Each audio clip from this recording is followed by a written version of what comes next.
Hello, everyone, and we're glad you can attend Attitude's weekly ADHD Experts webinar about social skills in ADHD adults. And we just want to all hope that everyone is staying safe and staying well right now. Just some housekeeping before we get started with the webinar.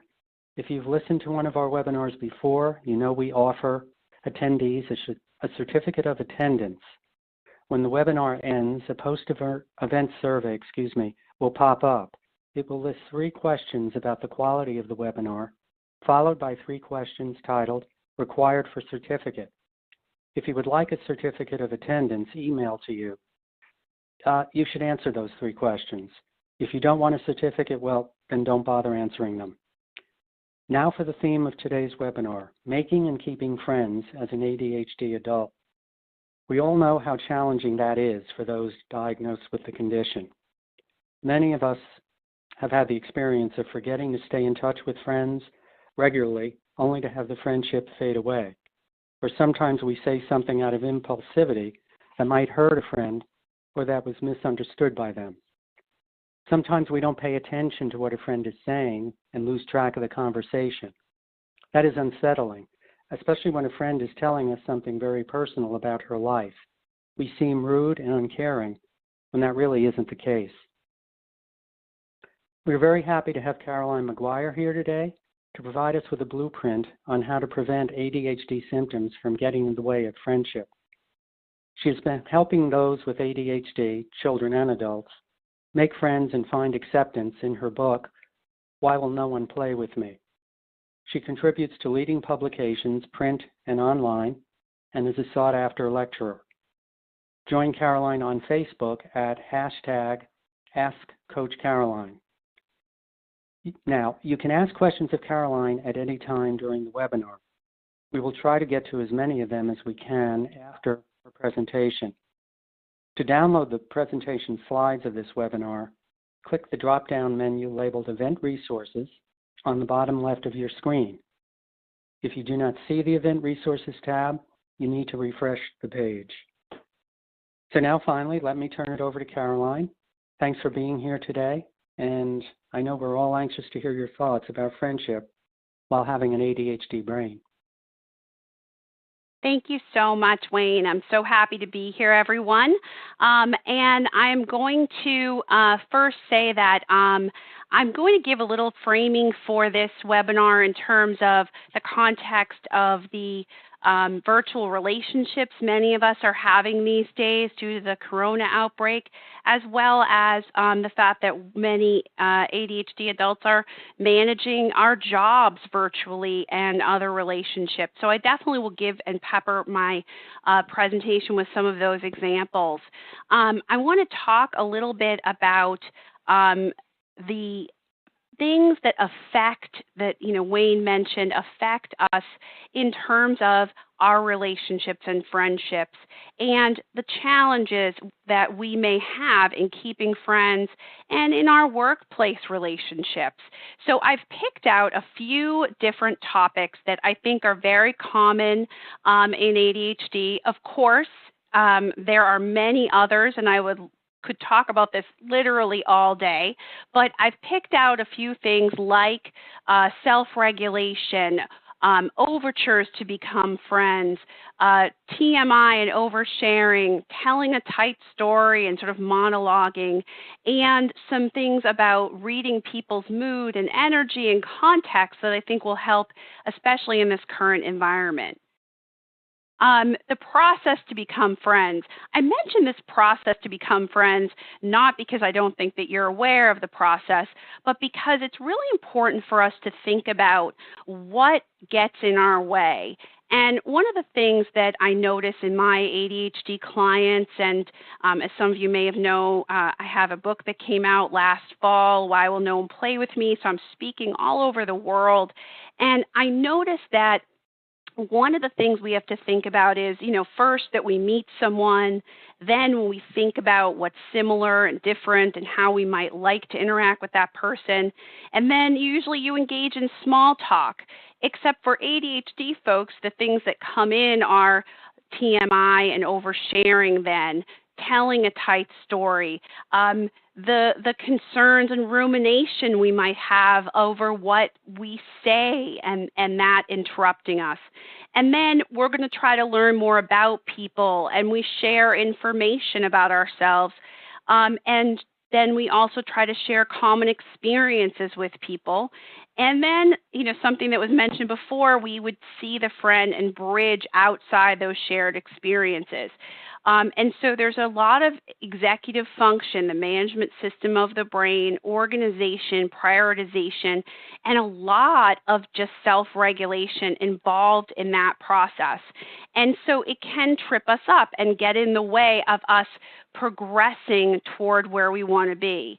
One of the things I want to first say is that, when we want to have more intimacy with someone, we want to continue our relationship, obviously we have to take action steps toward that. And one of the things I often notice with ADHD adults is that sometimes we have a story about those action steps. The story can be that it's too hard. The story can be that it will just happen over time. Sometimes we forget to connect. We're now in a time where, due to the coronavirus, a lot of us are trying to stay in place, and so we're having to connect virtually, which takes some effort. There's also the need to join in, right? So to join a book club, to join something after work, and to really participate with other people in order to have those shared experiences. All of that takes a lot of organization, and we sometimes have anxiety based on past experiences. One of the things I've found that works really well, especially when folks have anxiety, is to have a specific role or job. I've had many clients who were waiting tables, or they had a specific reason they need to reach out to people. And that helps with this proximity or shared experience. And we create this experience in order to mate with potential friends. But the problem often is that for us, we want to rush toward that intimacy. This slide is about the universe of friendship.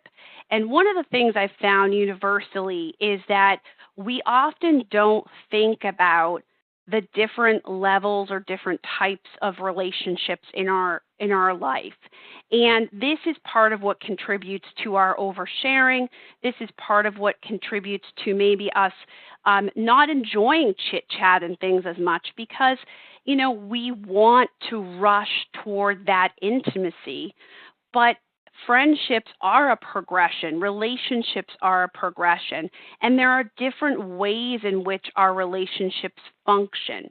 And so one of the reasons I'm including this is because I think one of the things that will help with some of these issues is to literally think about the people in your orbit and think about your level of intimacy and your level of friendship with them, and to sort of calibrate what you do, what you share, and how you reach out based on those relationships.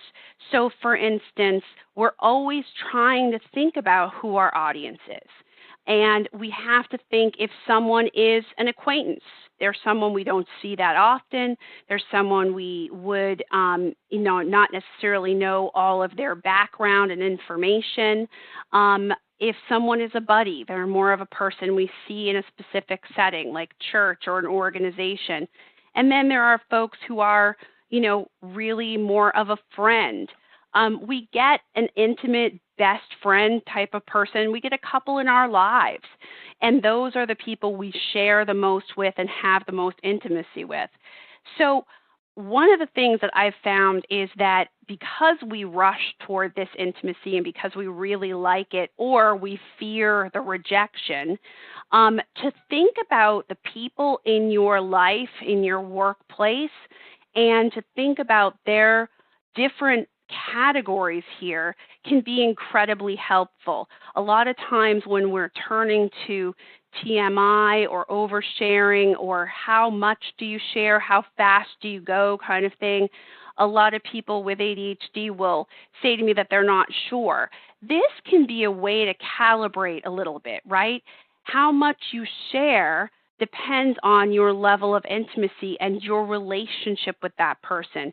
It's not necessarily longevity, it's more like the depth of the relationship.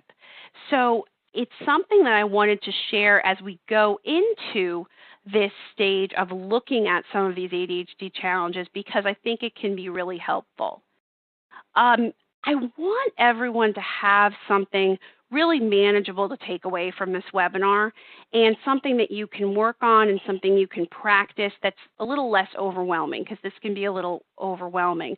So one of the things I had set up here is this idea that you would pick one mission. So rather than trying to work on everything under the sun, to think about one mission. Is it your emotional state and triggers and managing self-regulation? It might be thinking about who your audience is or reading the mood or the context. It might be TMI. But the idea is that as you go forward after this webinar, you would practice not everything, but one thing. And it might be that you practice one aspect, and then as you move forward, you add to that. I have here something that's just a welcome mat and an exit sign. And the idea here is that how do you know when to do these things? Well, every time you enter a new space, a new conversation, you start a text, if it's virtual, you enter a call, or you're working virtually, you enter a Zoom call, to use that as sort of a signal to start being aware of whatever it is you pick that you're working on so that you can focus and really be aware of what's going on. If you are a ruminator or somebody who tends toward anxiety, I would say that maybe the thing you're working on is trying to manage that and remember that and not to beat up on yourself as you enter this. So the idea here is just instead of feeling like, oh my gosh, I'm walking away from this webinar, there's so many things to work on, to think about this as, one mission, one thing to take away. Caroline, Yes. I just wanted to interrupt. Several people have already asked, what is TMI? For people, could you explain what that means real quickly before you move on? No, absolutely. Sorry, I thought I had. It's too much information. So it's this idea of oversharing. And it's something that ADD folks bring up a lot. I see it a lot in social media. I see it a lot in requests in terms of folks asking how to manage it. And I am going to get to it in a minute. And it is driven by self-regulation. So it's all a self-regulation thing. No, thank you, Wayne. Thank you so much. So one of the reasons that I am including something here on managing impulsivity and triggers is that a lot of the challenges that underlie the things that get in our way with social actually kind of come back to self-regulation. I have this picture here of fight, flight, or freeze, meaning that when you become overwhelmed with your emotions, your brain actually, it's an ancient system. It floods with emotion, and people usually go into flight, where you run, fight, where you argue, or freeze, where you kind of freeze up. And that may be something that you're hearing and you're saying, oh, I resemble that remark. And I have a picture here of a saber-toothed tiger because it's actually part of this ancient system. The system in our brain was set up so that if you were a cave person and you were to, see a saber-toothed tiger, you would know to flee.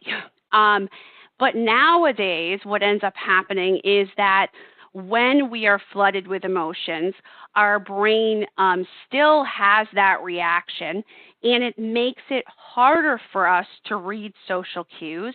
It makes it harder for us to look at a situation and think about the people and the place and know what's going on. And it also is something that affects how we approach a situation. So one of the tips that I have for everyone today is to start to look at what are your triggers. A trigger is a big reaction to a people, a place, or a situation. What are the things that flood you with emotion?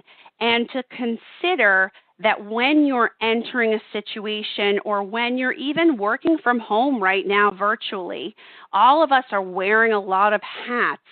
And when you feel yourself beginning to have that kind of emotional reaction, to take steps to de-stress and bring that level of emotion back down.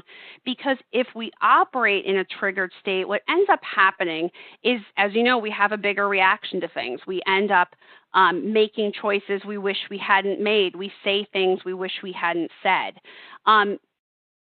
In terms of self-regulation, I could talk all day about this, but just a few things to think about.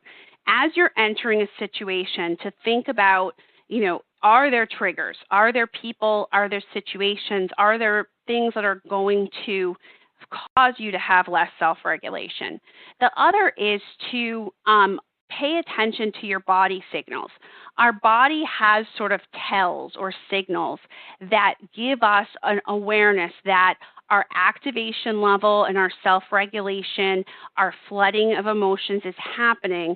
And a lot of the clients that I work with will talk about having sort of a self-regulation hangover, that they go into a situation, they're feeling very emotional, they're feeling very triggered, they're, evaluating maybe through that lens, and that they therefore say the wrong things or do something they wish they hadn't done.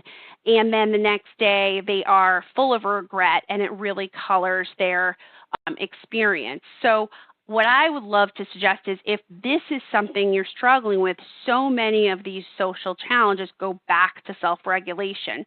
So the self-regulation piece may be the piece that you want to think about as taking on as your mission, because that can affect everything we do.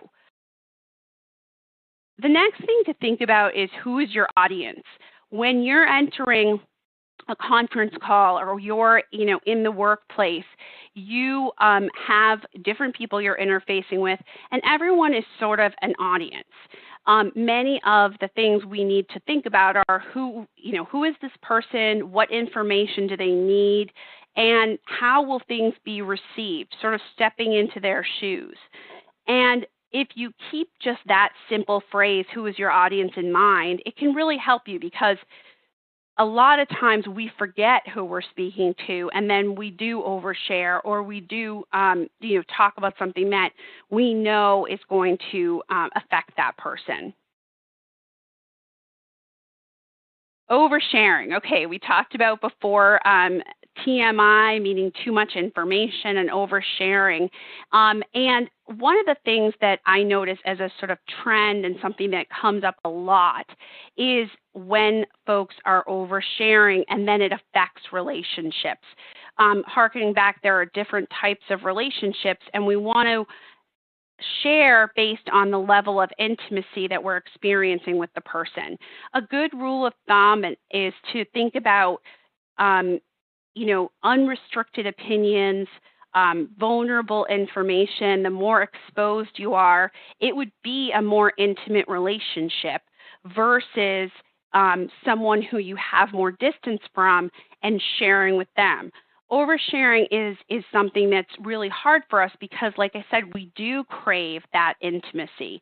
And I'm seeing that someone said it takes a lot of mental energy. It does. It takes a lot of mental energy to work on these things. And I think it's important, therefore, that we not try to flood ourselves with all the things we want to work on, or to be too self-critical, but to think about more, maybe it is active listening and holding back and filtering a little more that you're working on. But, it can't be everything. You can't work on everything, or, you'll be just so overwhelmed. And so when we are approaching folks, rather than oversharing, to think about it as filtering. What I have found anecdotally is the more you think about filtering and the more you think about, I'm entering this space or I'm getting on this call or I'm in this conversation, and therefore I want to think about my audience and I want to think about the fact that what I share with this person depends on my level of intimacy and my relationship with them, and that I'm going to save the raw emotional information for people who I'm more intimate with. That just that attention that you're putting on the idea of filtering will actually start you filtering. And a lot of my clients, what we do is we just focus on them trying to filter more and trying to hold back information. So by filter, I mean to sort of hold back certain information, to temper their opinions a little bit and to think about, what it is they want to say and to really try to put their attention on that. I'm ADHD myself. I know this is not easy. This is a really hard thing to do, but I think the more that you enter a conversation thinking about that intention, the more you're going to hold back a bit and also feel sort of that, pride of, okay, I don't want to impact this relationship by oversharing, so I'm going to pay attention to my body signals and self-regulation and pay attention to what the other person is saying. One of the best ways also to not overshare is to engage in more active listening, and is to try to listen to what they're saying and try to actually recap what they're saying back to them and reflect it back to them, because then you're really listening, but you're also kind of giving yourself a couple beats to think about things before you talk.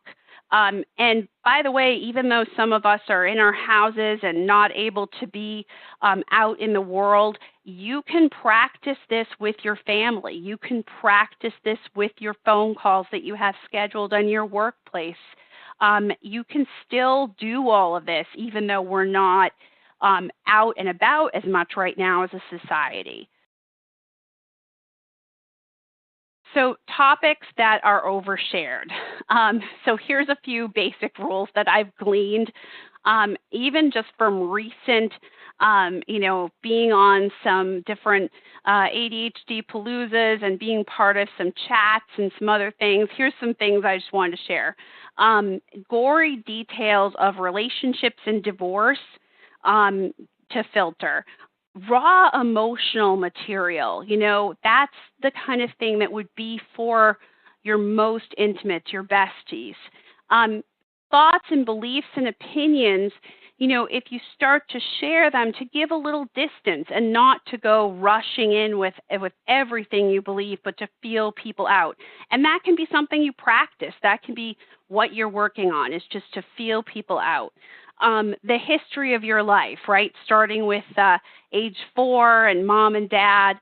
And then to also look at what is it that, maybe I talk too much about? What are the historic patterns that you have that, you might know if I get on the topic of politics, I talk about it too much, or I tend to overshare about money, whatever it is, to look at that and have that be part of the mission, have that be part of what you're working on.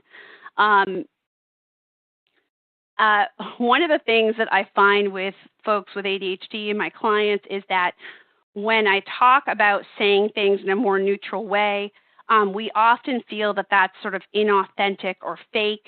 And what I would say is to put yourself in the shoes of the other person, that when we overshare or we say something in a particularly harsh way, it actually is sort of jarring for the other person.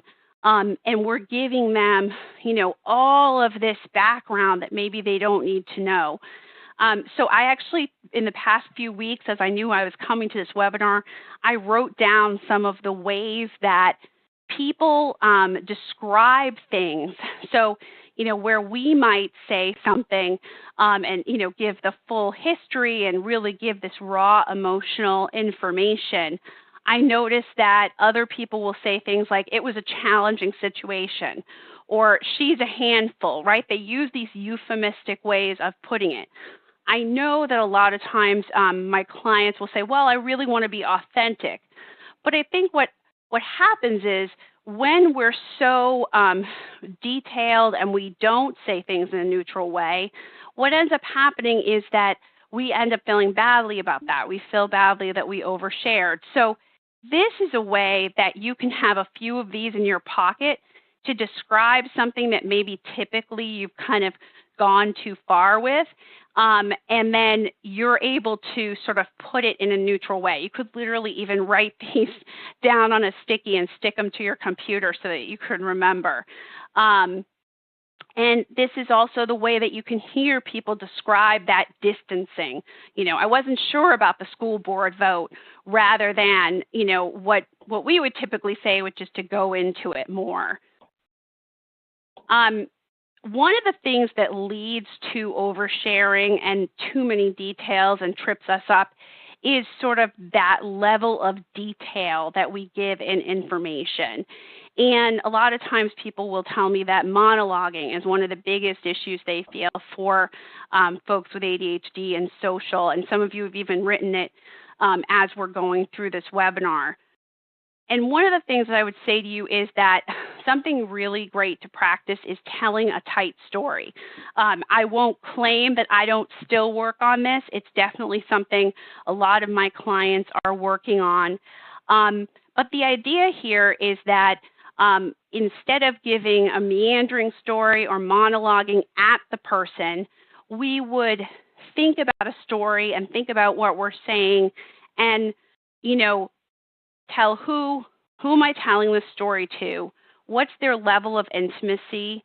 What is it about the story that I want them to get?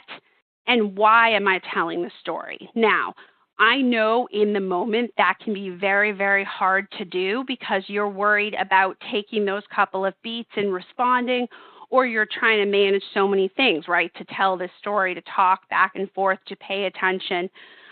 One of the things that I've sort of noticed anecdotally is that when you try to tell a tighter story and when you put your attention on that, it actually means that you do start to filter and you do start to sort of cut back on details and you do start to think about what you're saying more and be a little more intentional. I also would say that telling a tight story is something a lot of my clients work on, and they can also work on it, again, in the house, with your phone calls, with the virtual life that we're living right now. And I think one of the benefits of the telling the tight story is that you're giving that person a more succinct version, and that's going to cut down on the way you feel after. It's going to cut down on those extra details and the oversharing. So one of the things that I talk about in Why Will No One Play With Me that you can use even as an adult, if you look in the book, I give a lot of information about practicing telling a tight story. So literally just putting your attention on this, and whenever you're telling a story, trying to think who, what, and why, and trying to, filter a little bit and think about whether or not the person needs that information. And what this means really is that as you're going about life, this would be your mission. The other thing is to maybe have a signal with your partner or your spouse where, you would try to see them, glance at you, or look at you if you're getting off track. Sometimes that can cause problems, but it also can be beneficial. One of the things that helps with a tight story is what I call an inventory of people. It's to think about the people that you're speaking to in your daily life, in your workplace, and who they are and their motives. People's motives are kind of key. It's part of who is your audience, and motives are sometimes hidden, not always obvious, and it's really about stepping into the person's shoes and noticing their past choices, the way they've been in the past, and what that tells you about them. So that when you're speaking to them, you can think about, how is this going to be received? What do I know about this person? Thinking about people who manage you or bosses, rather than things coming out of the blue or you sort of stumbling into things that might not be what you intended to share. If you sort of take the people 2 to 4 people maybe that you struggle with the most, and think about, how do they communicate? Are they succinct? Are they direct? Do they tend to talk in generalities? If you have any access to Myers-Briggs or DISC, those programs will even sometimes tell you how to leave a message, how to communicate, how to email, how to tell a story to different personality types. But the idea is, what motivates this person? Is it money? Is it praise? Is it being the only one who can come through? Is it, being the expert? And now, as you're telling them stories, as you're communicating with them, as you're thinking, especially virtually, right? We're trying to use FaceTime, to use Zoom, and read people's social cues and read their facial expressions. And then to really think about and take an inventory of the people you're communicating with, to think about, well, as I'm communicating with them, how will they receive this information? What do I know about them? Do I need to soften this? Do I need to give data? Do I need to speak in generalities? Do I need to appeal to their emotional side? All this can really help you so that you're having a better relationship and conversations and knowing what to filter and what to share. Inventory of people, just a couple more things. I often try to think what's important to the person, what's their history with you. Are there topics that are sort of, sensitive based on history? What makes them passionate? Do they have pet peeves? All of this can help you read your audience or the people you're talking to so that when you're speaking with them, instead of you kind of, stumbling into things, you're able to figure out what it is that you want to share and what it is you want to filter and who is it that I'm talking to, and step into their shoes. And maybe you even come up with a little acronym or a little, short signal to, when I'm talking to Fred, this is what I need to remember. And that will really help with, the fact that we aren't always tuned in, or sometimes self-regulation is such an issue. One of the things I wanted to share, especially given that a lot of relationships, not even just during this coronavirus crisis, but a lot of relationships nowadays are virtual, and that in in-person relationships, reading or interpreting the context, the energy, and the mood of a situation is really, really crucial and can really help you. A lot of the folks that I work with will say, well, I don't have time to read that, or it's harder for me to evaluate and I need a few beats. But here's my sort of challenge to you. If you practice this week and take 2 beats to consider the information I'm going to share about how to read context, energy, and mood, I think what you'll find is that no one is going to notice those couple of beats, and it really will help you figure out what's going on here, and then how do I adapt based on the people that I'm with, and energy and mood and context.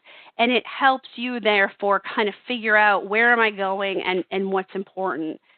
Context is, a situation, environment, the mood, the circumstances. It's what's been going on, right? And all of us have stumbled into contexts that are hard to read, but it's really about interpreting what's been going on and the context, and thinking about who you are with, where you are, and what is the situation. And therefore, what should I share or not share? What should I know? As we're working in the workplace right now, people are under tremendous pressure. So as you're speaking to someone, you're going to want to pay attention to, what's going on for them, and therefore what am I asking of them or what's happening for them. Context to pay attention to that I notice can be troublesome for us with ADHD, and we sometimes forget to pay attention to, is someone's really busy or stressed, or they seem to be, having body language that tells you that they're sensitive, or they have had bad news. They maybe seem like they're deep in conversation with someone else. You've been lucky, or they've been lucky and you have not. Any of those sort of contrasting things. And those are the things we can stumble on, right? We don't pay attention and we blunder in.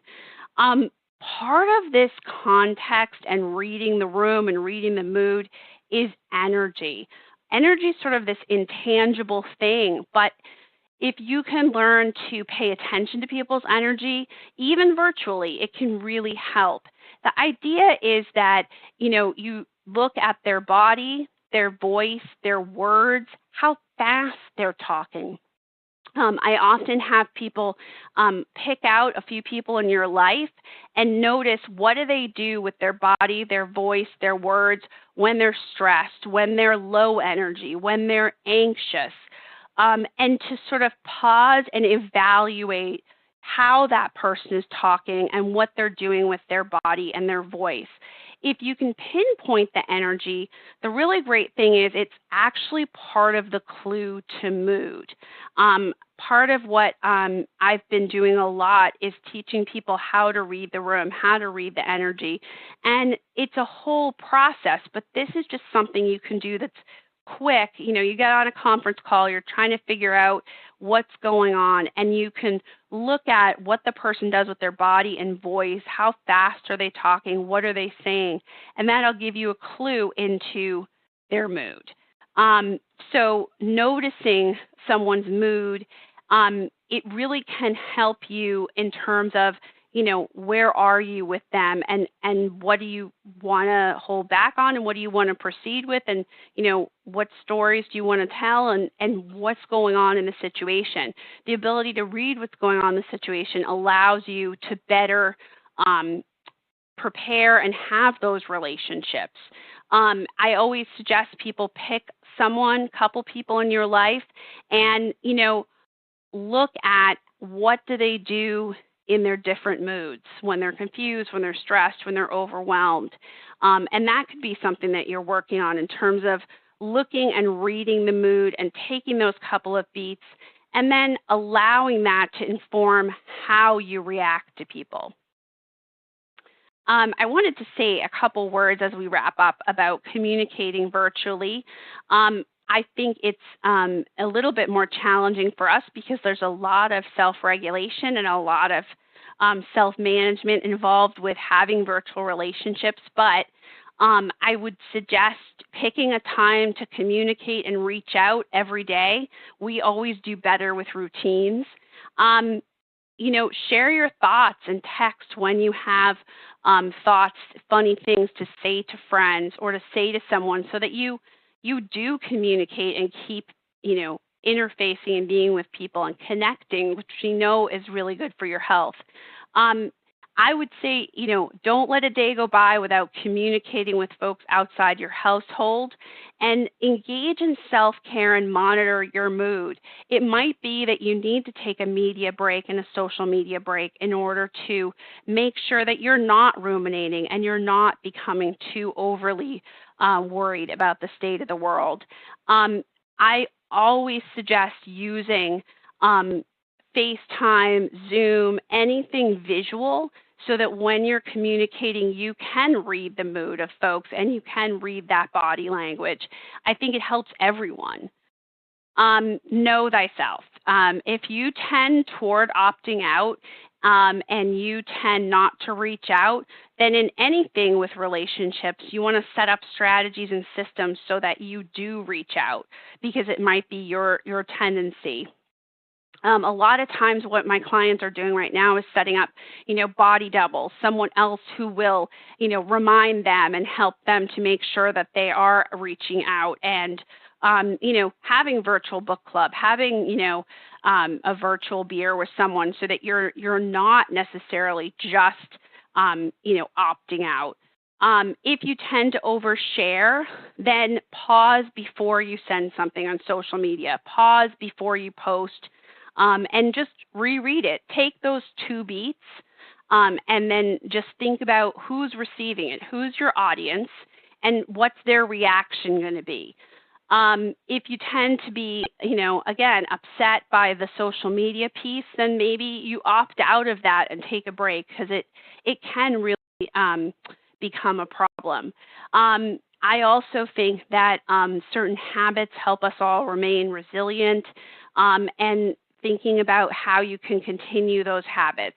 Is it a Bosy double? Is it a reminder? Is it, having someone who you do it with, so that you do continue to run or exercise or do whatever you need for self-care? The biggest thing I would say is that whenever you're communicating virtually, to think about who is your audience. How will this message be received? Do I want to use the phone? Do I want to text this? Do I want to put this in writing? Is this something I want to put out there? I know that many times when we're doing things quickly or we're experiencing self-regulation issues, we forget who is your audience. But, whenever we can think about that, it really benefits you, especially in the workplace. I have a free gift for everybody. If you go to Caroline, Coach Caroline Maguire CM, or my Facebook is Coach Caroline Maguire, you can download a free gift all about TMI, sort of going step by step in how to work on oversharing. We're going to post it here in the Resource Center and the replay for this webinar at Attitude. But I wanted to give you all something that you could take away with you. If you don't find the link, if you contact me via my website or through social media, you can definitely get the link for me and I'll send it to you. And I'll take questions now, Wayne. Okay, plenty of them. That was excellent. Very comprehensive. Excuse me, my voice is a little bothered here. But can you give an example of how one could tell a tight story? People were looking for some more details. I hate to put you on a spot, but... Oh, no, I definitely can tell. How could you tell a tight story? Okay. So I had a client who would tell a story about how to land a plane and literally give all the detail about everything you do to land a plane. And the story clocked in at like 16 minutes. And I think, when you talk about telling a tight story, you can think about a story just going back to, when you were a kid in English class, as having an arc, right? There's a beginning, a middle, and an end. And so when I talk about telling a tight story, if you're talking about going to the supermarket now that there's coronavirus and the supermarkets are crazy, you wouldn't go into where you parked and, exactly which one you went to. You would try to tell it in a way of, I went, it was crazy, there was nothing on the shelves, and then, some other punch or detail that you want, rather than that sort of meandering thing that we do with ADHD. So that's what I mean by telling a tight story. It's like, so that it's much more linear and much more, beginning, middle, end. Right. Lots of questions about people who have overshared and basically damaged relationships. But they're asking, how can I repair them? You know that, as you know, a lot of ADHDers have rejection-sensitive dysphoria. They feel like they've been rejected by somebody they might have hurt, and so they don't go back and try to repair anything or apologize or just explain what they meant. So any thoughts about repairing a relationship that's been damaged by oversharing? Absolutely. I get this question a lot. And I think one of the things you want to think about is that rather than seeing this as rejected, to see it as more that as we go through the world, there are, expected behaviors and unexpected behaviors. And when you're oversharing with someone who doesn't know you, they aren't necessarily rejecting you. They're not maybe going forward in the relationship with you, because you did something that was, not what they expected, and so they're not pursuing it. And I think if you think about everybody as sort of having a brand, you can repair that relationship, especially if you think about putting your best foot forward, so that when you interact with them from now on, even if you bump into them in a chance encounter, trying to, just demonstrate your best self.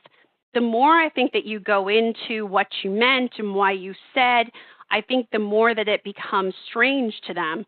My experience with my clients has been that when they work on these things and then demonstrate to others that this is something that is better, people are receptive to continuing that relationship. I also think that what we tend to do is to really take it so personally, or to worry so much and ruminate about that one person. But rather, perhaps it's trying to, curb the oversharing in general. And, if the relationship was a deep relationship, then you can repair it. If it was just a superficial encounter, or it was, another parent at something, or someone at work, the more you improve this and help your brand, the more it won't happen anymore for future relationships. But I think the rejection dysphoria tends to be this sensitivity where people feel that they feel it and think about it so much. I would more think about the future rather than focusing on those past missteps. That's good advice. Several people have said, they're so fearful of oversharing that they become self-conscious to the point where they come across as emotionally aloof or cold in relationships. So they're looking for a balance. I'm not sure what you might have to suggest there. I see that a lot. I see it in kids, I see it in teens, and I see it in adults. And I think I totally get why people feel self-conscious and tend to withdraw. I think practice is the answer. The more you practice having conversations, especially about topics where you tend to overshare, and you get better at it, the less you have to be afraid that it's going to happen, and therefore you don't have to worry about that, seeming emotionally distant, or what some of my clients do, which is not to talk at all because they're so worried about what they'll say. If you practice, even with your own family, pretending or having certain people that you pick out where you're like, I am going to have a conversation with them and I'm going to, work on not oversharing, then you get to be authentic and you get to have that connection to people, and the fear dissipates. I also think, we worry so much about the opinion of others that we think we appear emotionally distant. It may be happening, but it also may be something that you're worrying about and that other people aren't worrying about. But practice, because then you get confident. Very good. I mean, some people have asked about how do they make small talk to sort of break into a conversation. Like they make I'll leave it to you. Oh, absolutely. So I know Why Will No One Play With Me is a book written for, young people and teens, but I can't stress enough that I use the exercises with adults. So if you want to, get this book and practice this way, anyone who's listening, it really can help. I do something where I literally practice with people building on a conversation and making small talk on different topics. And you could practice this with a friend, you can practice this with your partner, you can practice this in your workplace, where you think about a conversation. A conversation is, if you think about Jenga, right? You're putting blocks on top of the other blocks of the conversation, and you're making small talk on that topic, not other topics, not side topics, not deep topics. And so one of the things that gets in our way is that we either jump to really intimate conversations or we find it boring, so it's hard to keep our attention. So again, this is something where I think practice, going places and practicing making this small talk and figuring out how do you, keep your attention. That reflection that I mentioned before, where you recap what the other person said, that is a great way to keep your attention, because you basically have to listen to the person to sort of reflect what they said. But there's many exercises, and I even have some on my website to practice this, because it is something, I almost included it in full in the webinar, because it really is something that gets in our way. Well, I guess that might be the answer to the next question. This woman is saying, I often lose track of what someone is saying when their stories are long and involve a lot of details. How can I focus and truly listen to the content? Sometimes I may believe that I heard what they said when I really didn't. I think we all do that. Yes, yeah. Yes, I think if you reflect back and you recap and you try to add thoughts, then you become more active.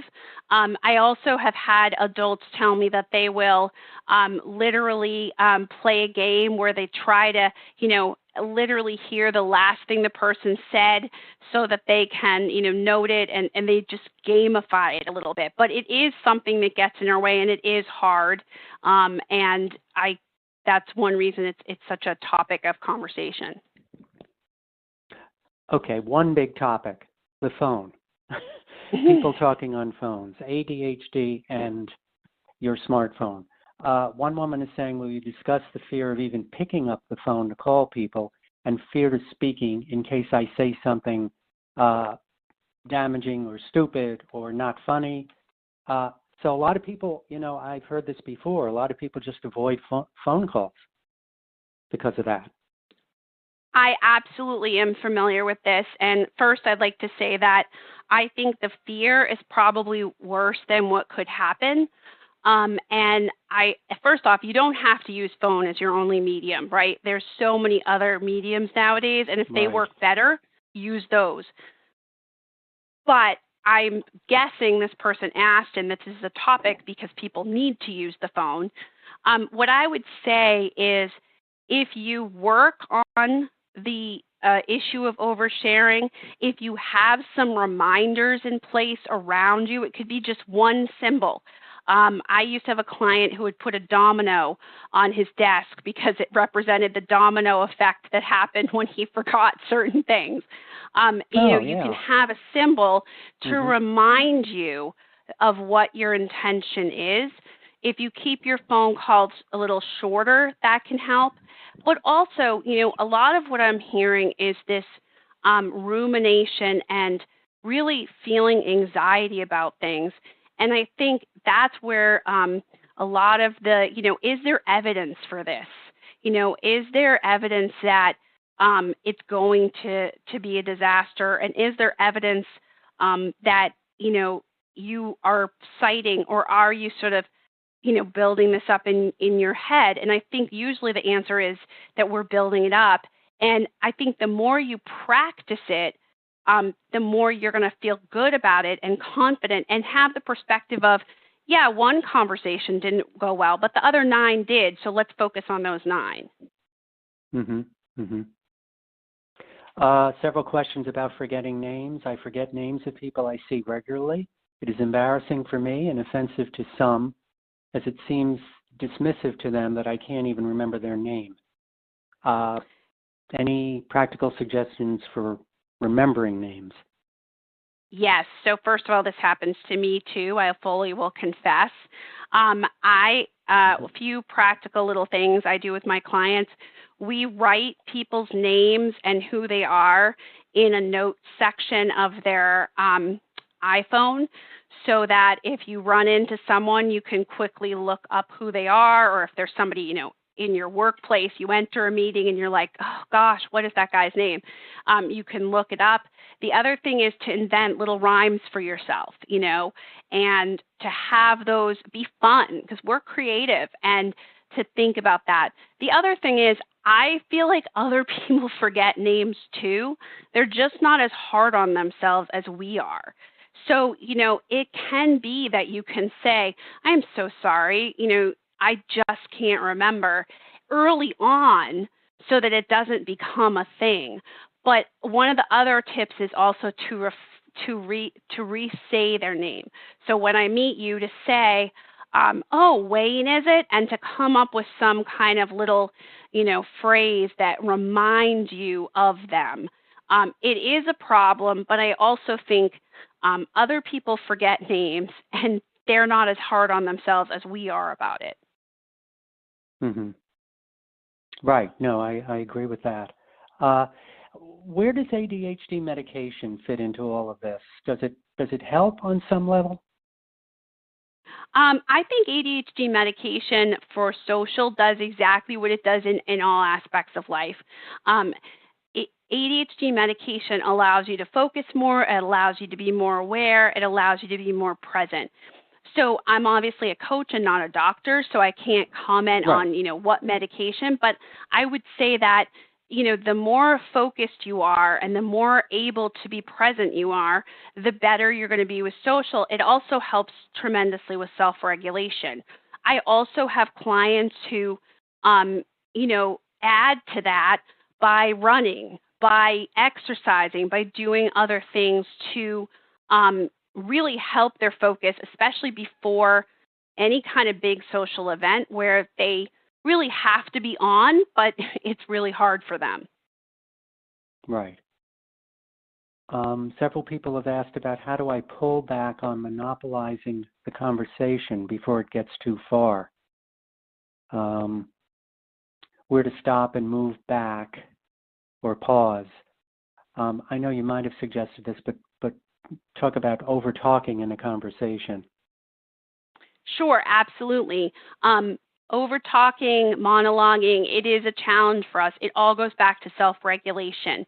So one of the reasons I included the slides about thinking about your triggers, thinking about your emotional state and your self-regulation state, which can be also that you're really happy that day and really on that day and really activated, is because one of the things that helps with monologuing and over-talking is to be more self-regulated and more centered.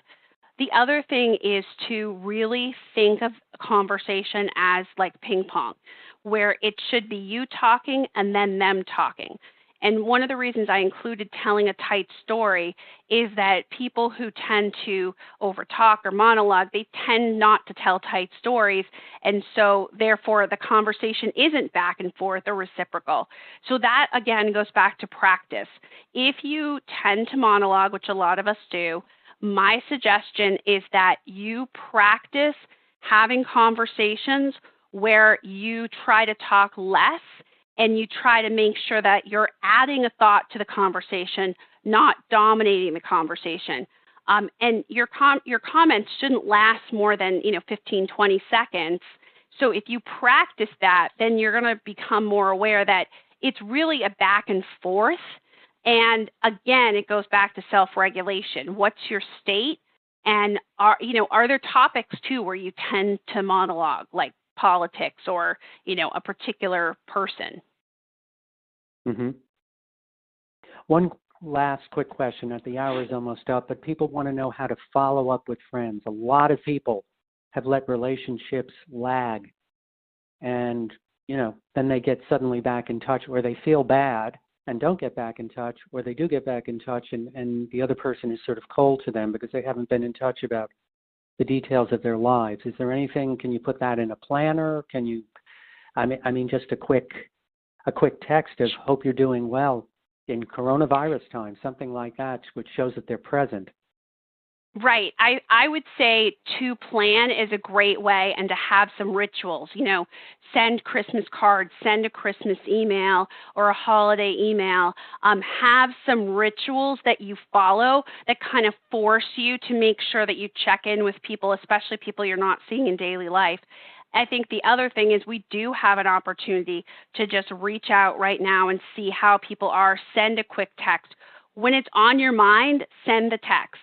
because, for us, it goes out of our mind. The other thing is, put it in a planner.